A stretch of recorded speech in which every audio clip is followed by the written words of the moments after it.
City of Stevens Point Special Finance Committee meeting, recorded October 25th, 2022. Okie dokie, folks. It is 6 o'clock on the 25th of October, and I'll call this special Finance Committee meeting to order. The first order of business is roll call. Morrow? Here. Shore? Here. Johnson? Here. Dalton? Here. That's it. All right, we have a quorum, and our first order of business is review of proposed 2023 operating budget, and I believe we have a presentation. Is that correct? That is correct. All So right, give me a minute, I'll so- get it rolling. So Corey. This is the 2023. Yep. So our comptroller treasurer, because of some health issues, he put this video together to provide us an overview. So of course, we won't be able to take questions or take comments until the presentation is complete. So take notes. Can't this work? Ready? No. No? It's Okay. not giving me the option to share. Stand by. You see, it's not here. Oh. It doesn't? It's not on the, oh, it's not on the whiteboard.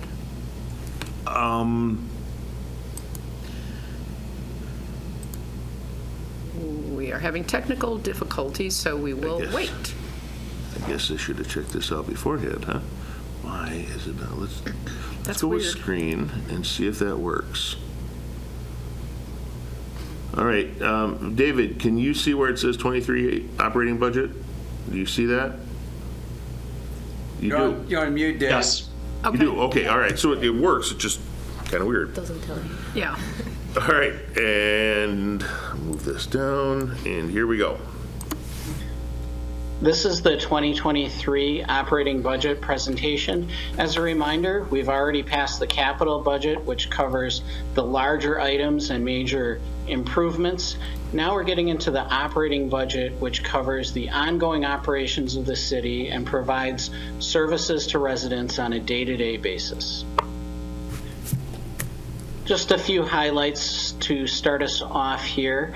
First of all, we did budget for continuity of services, and that's a challenge every year. I know that sounds pretty basic, but a lot of our available budgetary flexibility just goes to maintaining current programs and current services that our citizens expect and trying to keep everyone, obviously employed and continuing to receive a paycheck. We did have some pretty significant cost increases this year, and we'll get into those a little bit later on during the presentation. Luckily, our revenues also increased as well, which helped to offset some of those expense increases, a lot of which were really outside of our control. And here is the budget summary sheet, which gives a brief overview of the budget overall. Couple of things of note. One, you'll notice that general government has decreased a little bit. That's not unusual for a department to decrease from time to time, just based on certain trends with employee turnover or health insurance enrollment changes. The other unique occurrence that we had for this budget is there was a slight reorganization of the Community Development Department, and that department actually straddles two different categories between general government and public safety with inspection. So that reorganization did change things a little bit from that perspective, and that's not something that's arbitrary on our part. That's actually based on state standards as far as different functions and which categories they fall into. You'll also notice that according to this, capital improvements did decrease a little bit. I want to note that this is just for the general fund portion of capital improvements. So this is the portion of capital that's funded either with use of fund balance, which is unspent money from previous years, or through TIF repayments, which we've also had a lot of TIF repayments lately that have pushed that up as well over the last couple of years, but those trends are starting to reverse to an extent, so that's why you see that number decreasing a little bit. However, the overall capital budget has increased significantly from 2022 to 2023, mainly related to funding from the ARPA, American Rescue Plan Act funding. So it's a little deceiving to show that decrease there. It makes it look like our capital budget has decreased, which actually isn't the case. It's just that the portion of the capital budget that's funded by the general fund has decreased slightly. And one other item to note with the budget summary page is at the bottom you'll see that the overall city tax levy is increasing by 2.5%, which is true. We are only increasing the amount that we're collecting in property taxes by 2.5%. However, we do expect that that will actually result in a 3.8% increase in the tax rate, and that's due to some unique factors that we talked about at September Finance related specifically to TIF districts and more of our value shifting into TIF districts. So that's why you're seeing that larger increase in terms of the effect on the actual taxpayer versus the amount of money that we're actually collecting and can use for city purposes, which would be for supporting the operating budget and for making debt service payments. Okay, moving on to the sources of available funds. For the 2023 budget, the largest one is net new construction, a little bit over $340,000. In terms of the levy adjustment that we can make due to new construction, that net new construction percentage was 2.52%, and that's the growth in our overall tax base due solely to new construction, not including price appreciation or the values of properties within the city getting higher, which the $341,000 is about what we need. That's almost exactly what we needed to cover the annual wage increases for our employees, which need to go up every year. Also, we had a few increases in state aid, believe it or not. I want to stress that these results are not at all typical. If you'll remember last year, we actually had our state aid reduced sort of at the last minute of the budget process. But this year, actually have some good news for you. We have an increase of $128,000 in aid through the Expenditure Restraint program, and then also are experiencing an increase of $104,000 in transportation aid. A couple of other positives: we had a pretty significant increase in interest revenue, $125,000 additional dollars in interest revenue. I think, as we know, interest rates have definitely increased this year, so that's definitely helpful. Allows us to make some more money on the idle funds that we have and on the fund balance that we maintain to really help the operating budget. And then a few other impacts. We did have reduced election expenses of about $61,000, and that's because in 2023 there are only 2 spring elections. There aren't any fall elections. Basically, election expenses, they're either going up or down every year as we alternate between years with only 2 elections and years with 4 elections. So of course that'll be going back up in 2024. And then also we've experienced an increase in room tax revenue. The $60,000 increase is just in the general fund share. 30% of room tax collections go to the general fund. So certainly it's nice to see that recovery. That's bringing the program back up, relatively speaking, to where it was in 2019 before the pandemic. So definitely nice to see that recovery, and definitely helpful as we try to make a budget balance. And And here's a brief history of our net new construction amounts that affect our levy limits over the past 6 years. You can see the 2.52%. Certainly it's not bad. We've definitely had years that were lower than that.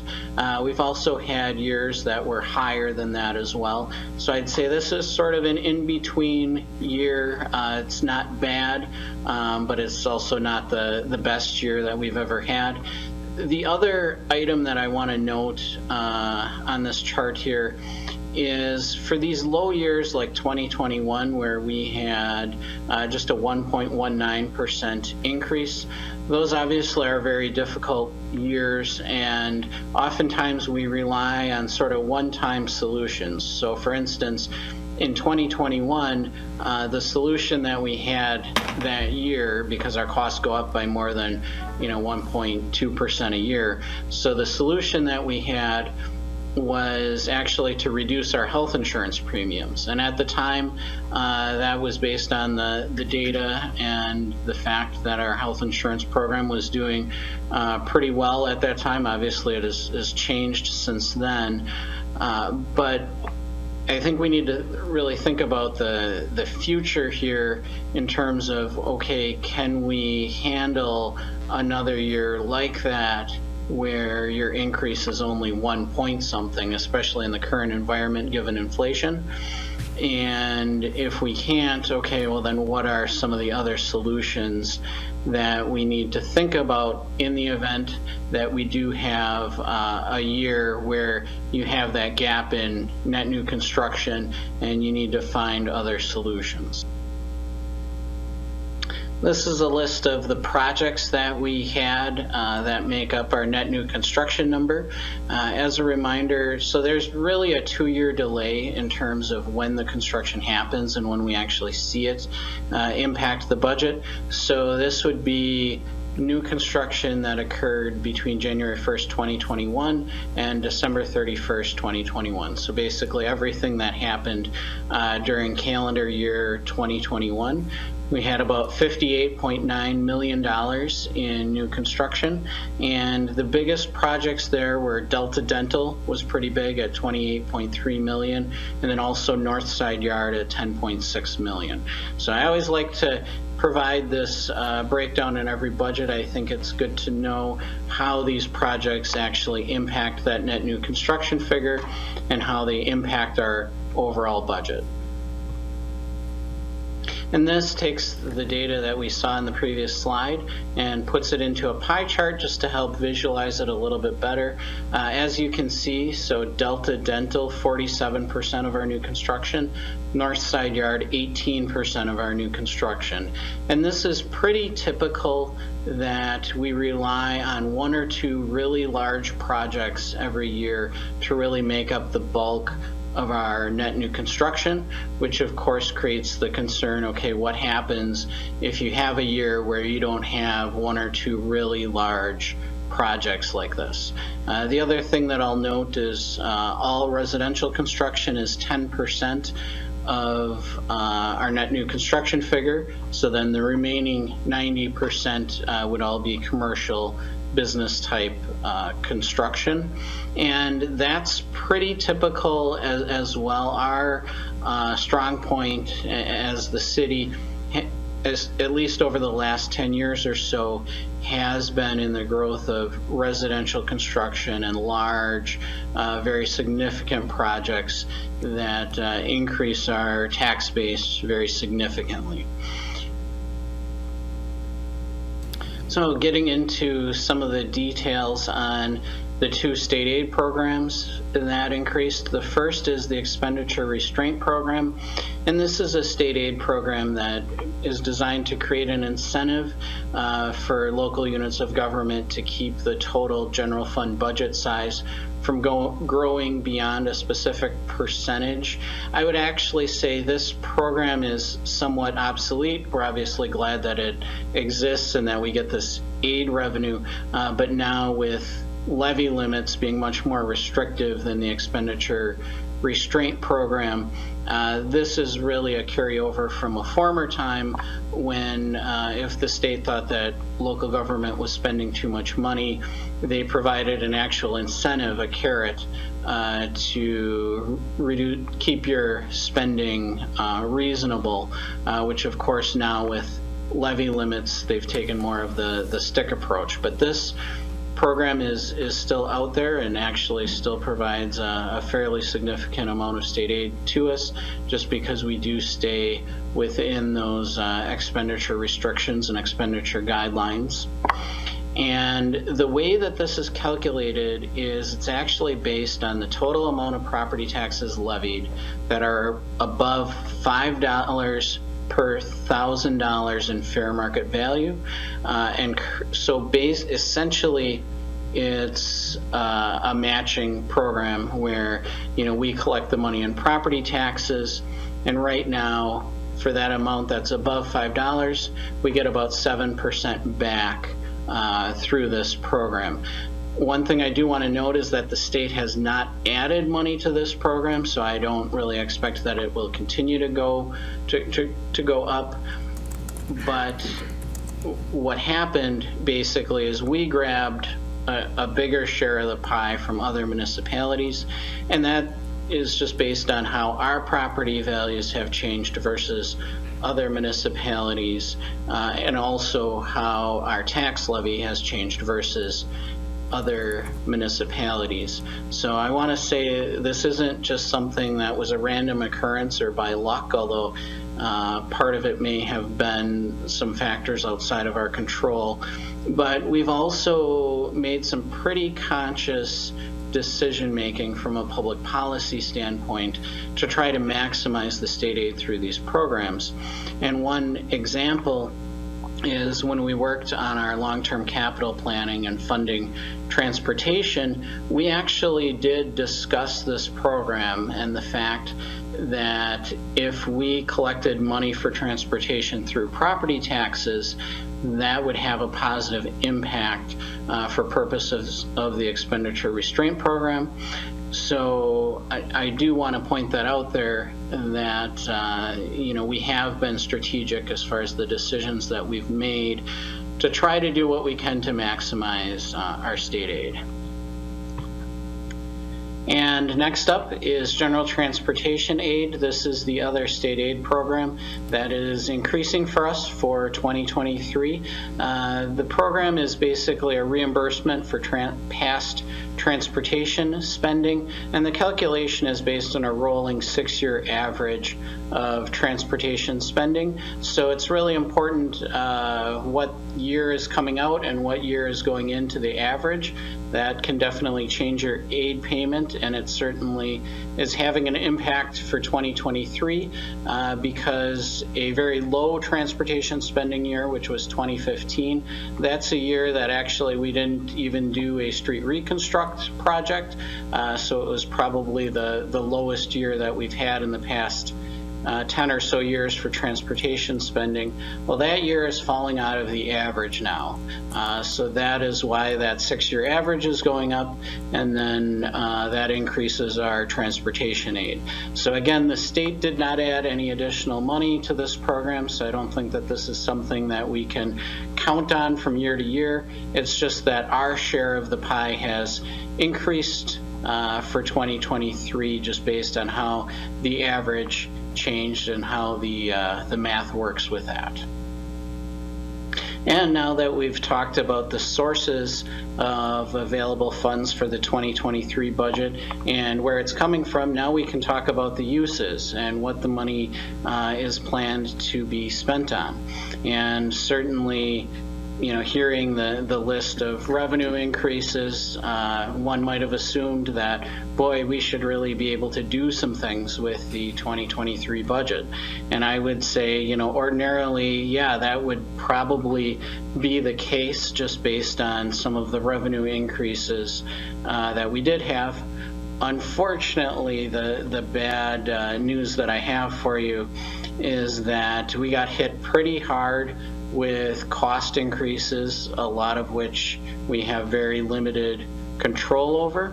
And one of the biggest, as you can see, is a health insurance premium increase.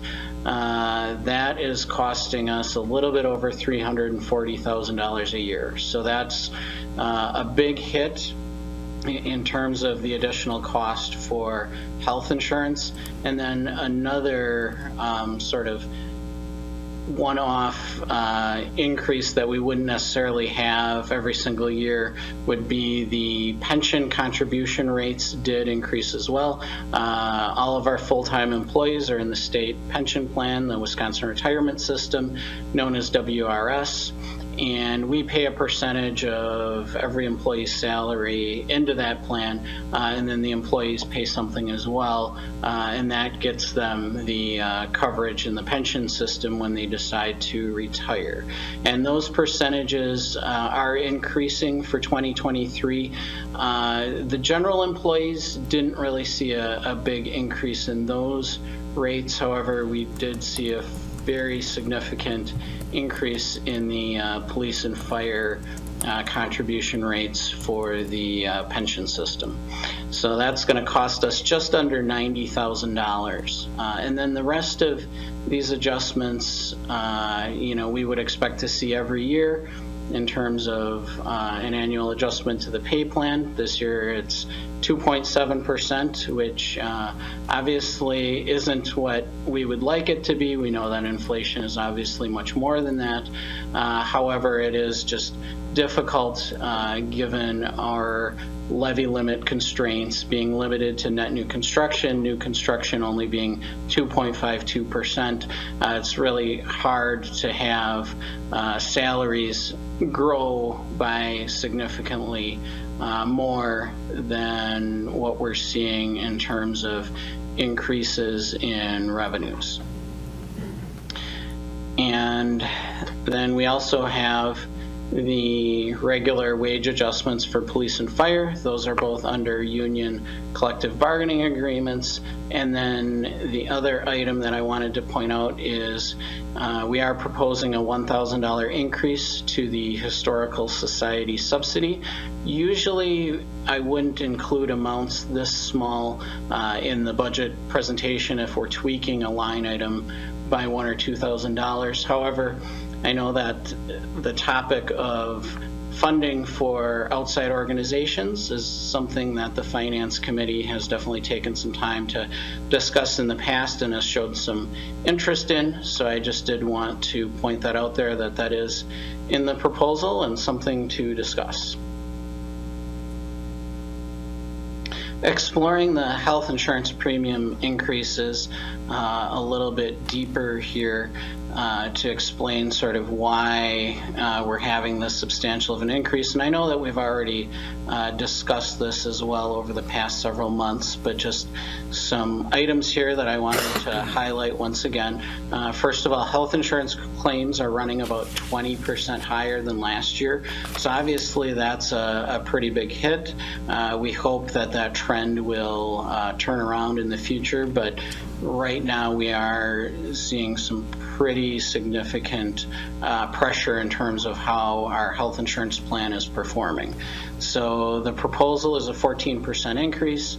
It's not going to be a 14% increase on every single tier, partly because of the restructuring that we're doing as far as adding some other health plan tiers to add a plan for employee plus spouse or employee plus children. And I'd also note this is actually our first premium increase in 5 years. The last year that we had a premium increase was 2018. And further, there was actually a premium decrease in 2021, which at that time, the health plan was performing very well. It was continuing to accumulate a lot of savings. So we felt that we needed to bring the funding rates in line with what the plan was actually costing. And now that has reversed, so basically now we need to go up from there. Also, the initial recommendation was actually to increase premiums by 27%. That's the number that we started out with, which would have been completely insurmountable. That would truly be a budget-busting number. So certainly bringing that down to 14%, even though 14% is still pretty high, it definitely is a lot better than what we were originally looking at. And one of the ways that we're able to bring that number down is changing the third-party administrator, which is the company that actually pays the claims for the plan and negotiates discounts. Changing that to a third-party administrator that has better discounts with Aspirus is definitely helpful, and that is really in response to some of the changes in the local healthcare marketplace. With Aspirus taking over Ascension, all of a sudden it became much more critical to find a third-party administrator that has really good discounts with that provider, since their market share, grew significantly really overnight with the acquisition. So we certainly hope that performance improves, but if not, we could be looking at more health insurance increases in the future. I don't know if we'll be able to go another 5 years without having any increase in premiums. It would be nice. I'm just not sure that that's going to happen. And it's something that we need to be aware of, because in many of the past budgets, we really haven't had to find money for health insurance premium increases. So if this is going to be a new trend, and if our health insurance costs are going to be going up in the future, certainly that is going to have an impact on future budgets. And diving a little bit deeper into the 2.7% cost of living adjustment, as you'll see, it does compare fairly well with previous years. However, what it does not compare well with at all, and I know we've already talked about this, is inflation. Certainly it's well short of inflation, and I think that that's something that's a concern really across the board. I know it's a big concern of mine. I know the mayor and the department heads are also very concerned about it, concerned about trying to do the best that we can to keep up with inflation and to keep up with what else is going on in the local labor market. So I expect that that's going to continue to be a significant challenge given where we're at with levy limits and some of the restrictions that we have, but we have to do the best that we can. And one change that I want to highlight from earlier this year that I think was really important was recognizing that we weren't going to be able to do an increase for the 2023 budget that kept pace with inflation. An effort was made to say, what else can we do to be an employer of choice, to be a good place to work? And a big modification was made to the vacation and time off benefit. And I think that, sometimes that's kind of what you have to do if you realize, okay, we're not going to have as much money as we would like to have in order to do something. Then sometimes you have to get creative about what else can we do. So hopefully those things will help as well. And then one other item to note, so for 2023 then, the minimum hourly rate for full-time employees starting out would be $21.02. And now for everyone's favorite part, the tax rate. How are we going to pay for this? As we already discussed, the levy is going to be increasing by 2.5% in terms of the total amount of tax dollars that we're going to collect citywide from properties. However, the actual tax rate will increase by about 3.8%. So for 2023, you're looking at an assessed tax rate of $11.27. I realize that does probably sound pretty high, but part of the reason why we're in that $11 range now is because we are probably overdue for a revaluation, which is currently underway. Once that revaluation happens, then for next year, I would expect that the assessed tax rate would go down pretty substantially.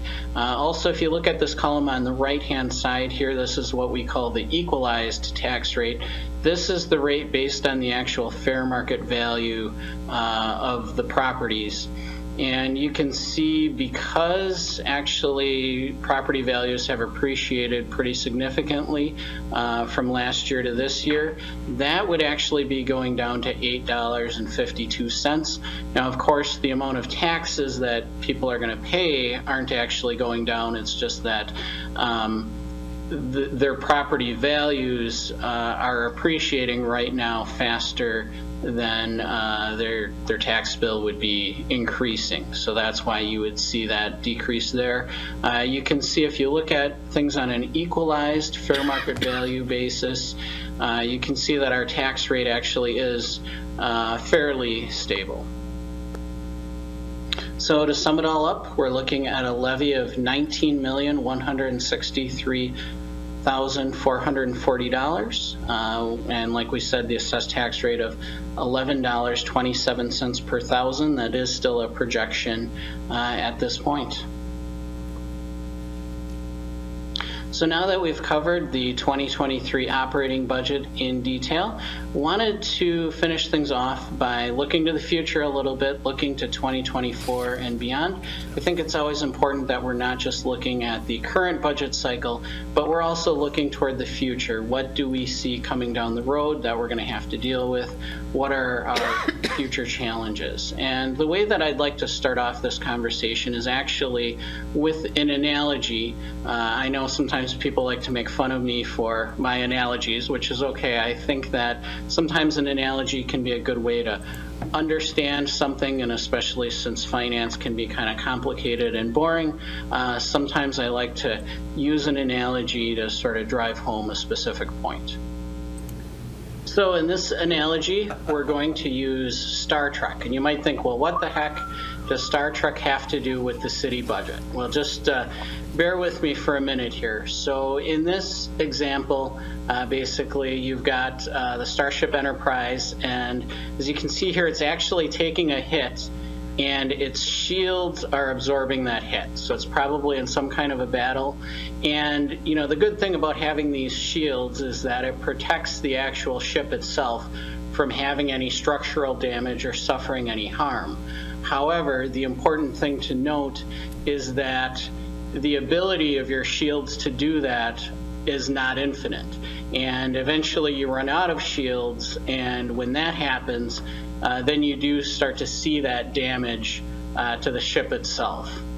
So how does that relate to the city budget? Well, in the past, you know, when we've had budgetary hits, we've worked to find solutions to absorb those hits without really impacting the operations. So as an example, last year we had some difficult budgetary challenges.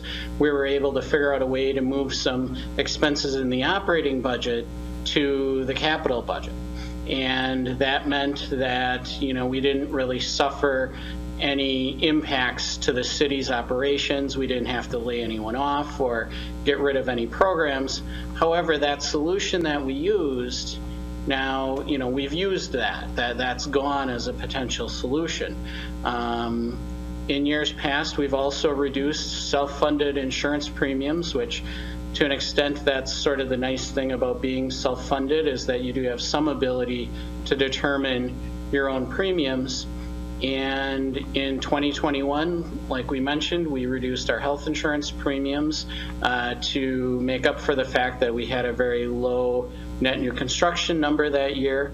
Last year, for the 2022 budget, we were able to reduce our self-insured work comp premiums, which definitely helped us get that budget balanced. And then we've also budgeted revenues more aggressively and expenditures less cautiously, as we've needed to, as things have gotten tighter with the budget. But, you know, much like the analogy with Star Trek and the shields, we don't have an infinite number of solutions to kind of keep things going, and especially with now being more than 10 years out with very restrictive levy limits, we're just running out of those solutions that we can grab to basically act like shields and absorb those impacts. So this brings me to actually looking forward to the 2024 budget. Now this is pretty preliminary because the net new construction number for the 2024 budget will be based on what's actually built during calendar year 2022, which of course is not over yet. However, just looking at the list of projects, we definitely have some things going on. We have exciting things happening in the city, but unfortunately what I'm not able to come up with is how those projects get us to the $60 million that we need in net new construction annually. And say it's short of that, say if it's only $30 million in net new construction, well now you're looking at an adjustment of maybe 1.25%. In this inflationary environment, I think we know that 1.25% or 1.5% is not going to cut it. And then in addition, for 2024, we also have the increase in expenses with elections because that's a presidential election year. Basically, election expenses are always either going down or going up, and for 2024, they'll be going up. So rather than seeing that decrease of the 60,000, well, now that flips to an increase of about 60,000. The total impact there is about $120,000. So we need to start thinking about some options, even though this is a ways away, especially because the only elections are in the spring. So if we want to do a referendum for the 2024 budget, realistically, you're probably looking at a spring of 2023 referendum, which actually wouldn't be that far away. And I think that that's a discussion that we need to start having, not just for the 2024 budget, but for other future years as well, where if we have a year with a lower net new construction number, I think it is difficult to just continue to absorb that within the overall budget. Like I said, we are running out of those solutions. So it's maybe a little bit of a difficult conversation, but I think it's a conversation that we need to have. And I think what it comes down to is, we need to get our constituents and our residents of the city to understand that, we're not looking for a huge amount of additional funding here necessarily, but if our net new construction number is only 1.25 or 1.5, that's not very reasonable, and we'd really need 2.5 or 3 just to maintain the city operations and keep everything going. So with that concludes the budget presentation. If anyone does have any questions, feel free to reach out to me. Just send me an email. Otherwise, if we need to schedule a phone call, we can certainly do. And it looks like Corey is... This is the 2023 operating budget presentation. Start all over again. As a reminder, we've already passed the capital budget. Yep, Look at that. there we go. Just like Survivor, we cut right to the live. Yeah. All right. Thank you, Comptroller Treasurer, for putting together the video. I know it took a lot, and I appreciate the work that went into it. I will start with the committee to see if there are questions or comments at this time. Always start with the gang. Alder Shore, you have nothing?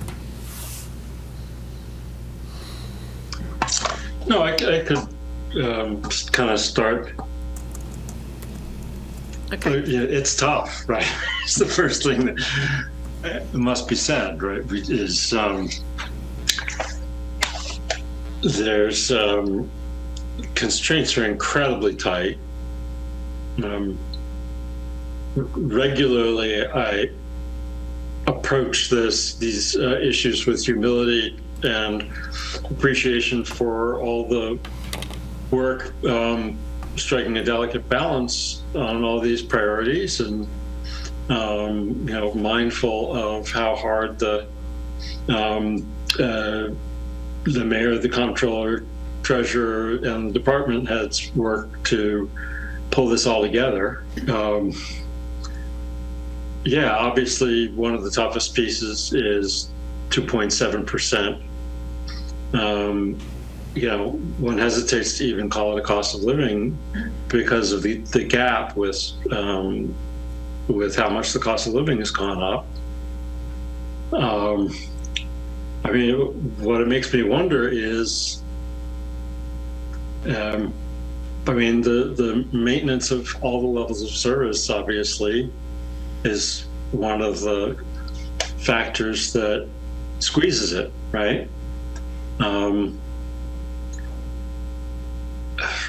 Maybe it's how much of a can of worms. Is that what we should be looking at?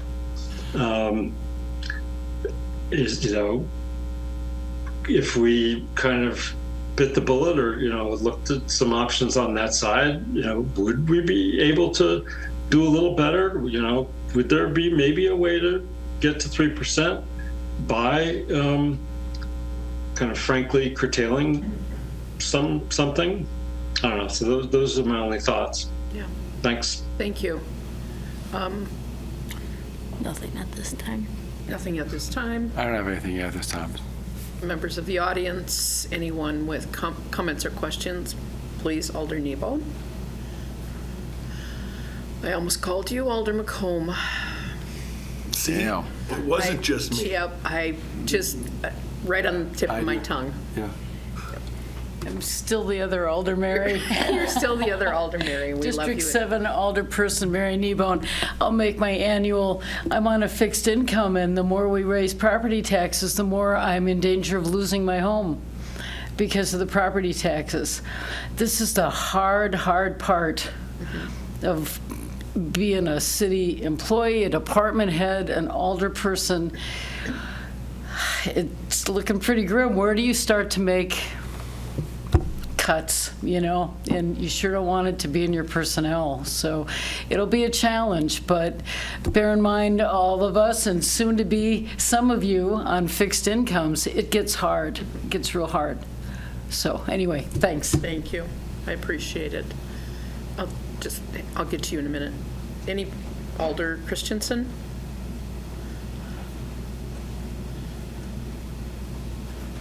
Mark Christensen, District 1 Alder. I guess I do share some of Alder Shore's concerns over the 2.7%. I know these are challenging times and it's tough. I guess, when you have levy limits, it makes it really challenging. All public entities, that's something we all had a chance to deal with, and it's not easy. As a superintendent, we had to pass a referendum, and fortunately, in Rosholt, we were able to get that passed over 2-1 when we ran it, and they just reapproved it this past election. Municipalities have been able to kind of stay ahead of the curve better than what school districts have. The majority of school districts have had to run referendums to exceed levy limits in order to keep functioning. You can only cut so far, and the same is true for cities. There's a certain level of services that are necessary, expected, and required. I do think, as the comptroller treasurer mentioned, considering a levy at some point in time is probably going to be, it's definitely a possibility. Now, I understand Alder Kneebone's concerns as well. It is a challenge. I guess the other thing I would do is, I know levy limits are, a referendum to exceed that is one way to address it.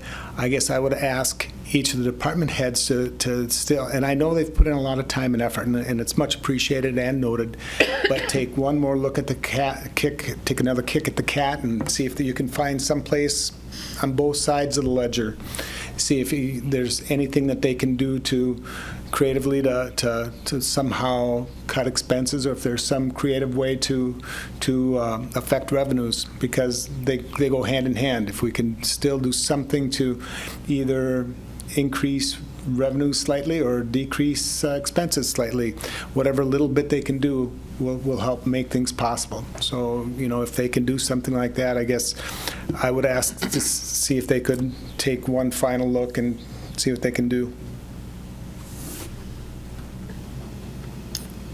Anyone else from the audience? Then I'll give. I know the mayor had something. Yeah, I know. I was just wanting to make sure. Please go ahead. So Alder Shore was right. And I think everybody in this room understands that this is the worst time of the year because everyone has to be told no. Nobody gets a blank check and, okay, do whatever you need to. Everyone, unfortunately, has to get told no on something. When we started talking about the budget internally with the department heads, comptroller, treasurer, myself, et cetera, we knew it was going to be a tough year with inflation.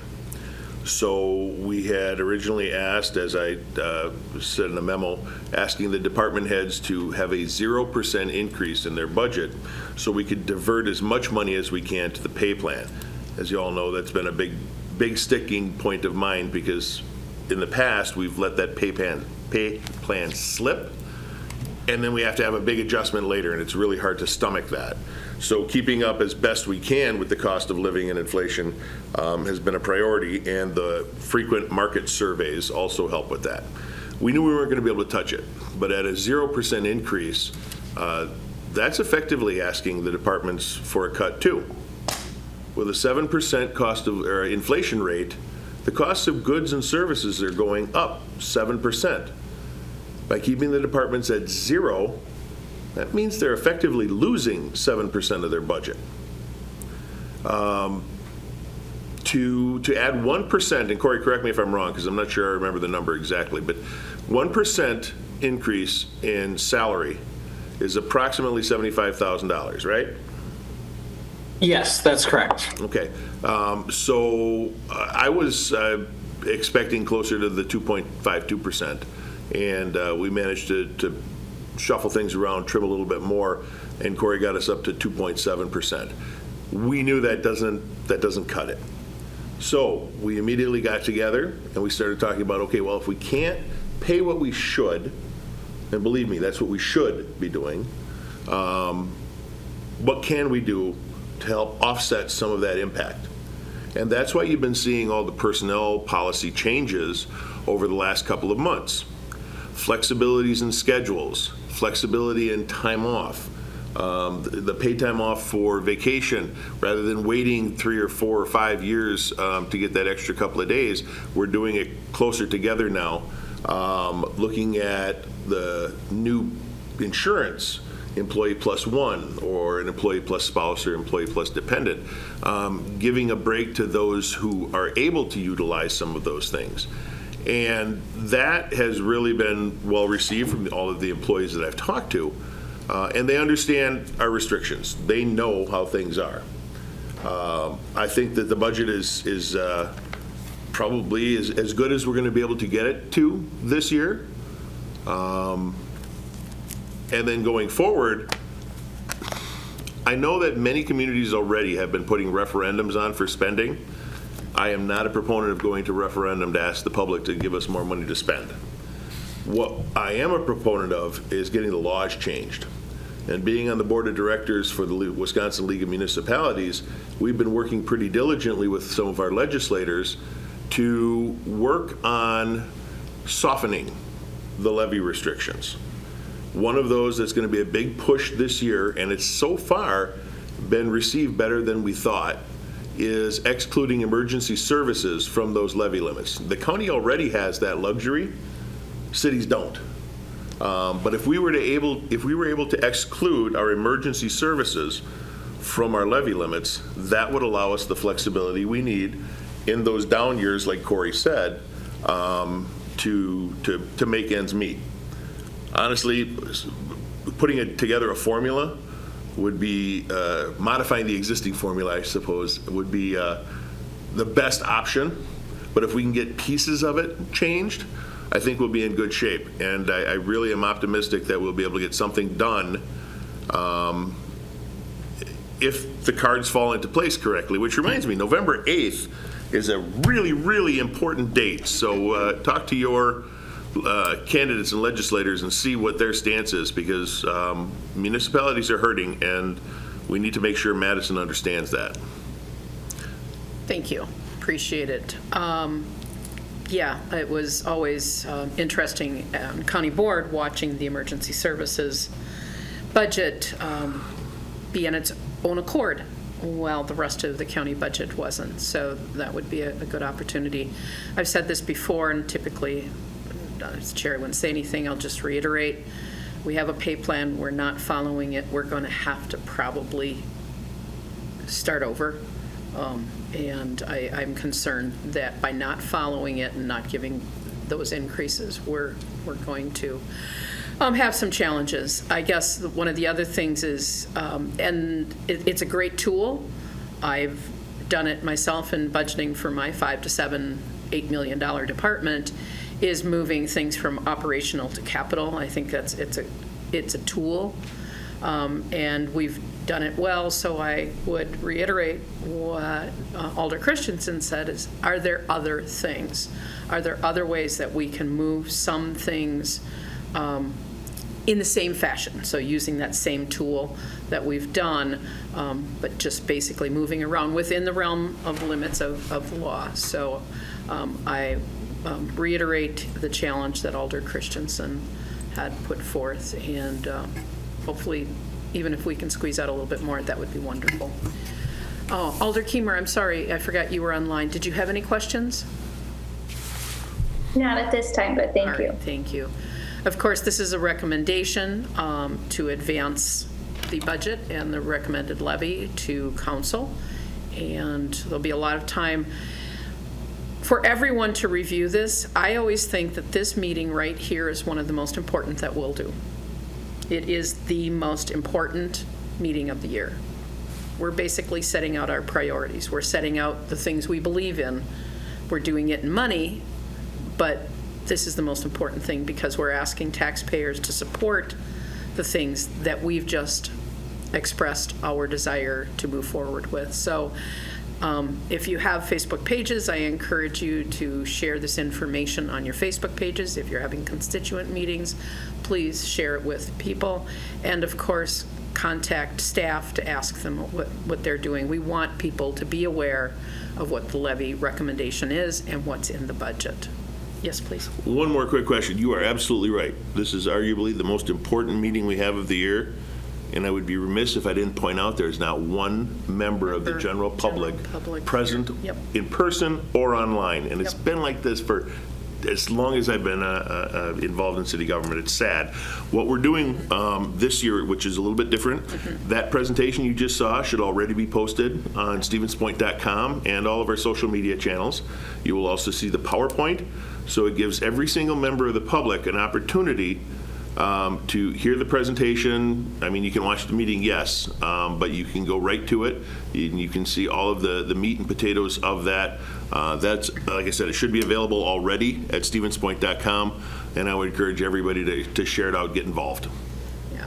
I would add to that is I understand the general public going, 19, 20, 25 million, it's a lot of money. And it becomes almost unimaginable for folks who are living on a fixed budget or even a family budget that's, from paycheck to paycheck. So I understand the enormity of trying to grasp all of this, but we're here to help any citizen who has questions to either answer the questions or connect them with the people who do. This is really important stuff, and it's about our future. So, saying that, I guess I would entertain a motion. Nope. Nope. We don't need any motion. That's right, it's not an action item. Just a presentation. Just a presentation. We will need a motion next month at sorry. the Finance Committee. I'm hungry. My brain isn't working yet. So, again, I appreciate everybody who's here. I appreciate those who will listen to this. We're here to help and I hope you take advantage of that. Thanks. I will entertain a motion to adjourn. So moved. Second. Okay, we have a motion and a second. All those in favor, please say aye. Aye. Aye. Anyone opposed? Good, I'm glad. At 6:54, we are adjourned. Thank you, everyone. A video of this meeting is available for viewing on the city's website, stevenspoint.com/videos.